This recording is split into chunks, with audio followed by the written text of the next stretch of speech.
हे बारकं पोरग घरी रडत होतं. म्हणलं चाल बरं तुला RR ग्रुपचे कावड दाखवून आणतो. हे फुलं पाहून तर असं वाटत होतं की आपल्या स्वागतासाठी एक काय, पण ते फुलं महादेवासाठी आणि हनुमान दादासाठी होती. कावड बघितली, मस्त दर्शन वगैरे घेतलं. बाकी काही असो, पण हे बाबा आणि त्याची गँग एकदम भारी वाजवत होती. मग काय म्हणलं, या गोष्टीवर नाश्ता झालाच पाहिजे. एक प्लेट चायनीज खाल्ली आणि निघालो घराकडं. आपल्या बारक्या भावाचा बर्थडे होता, तो सेलिब्रेट करायचा होता. तर विशाल भाई म्हणे थांबा मी फटाका फोडतो. त्यात भाईची फाटत होती.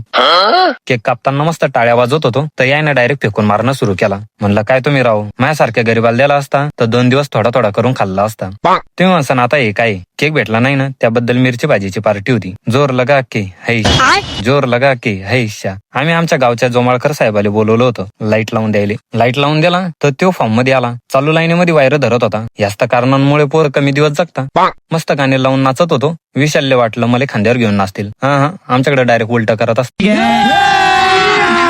अभी मजा आएगा ना भिड़ो.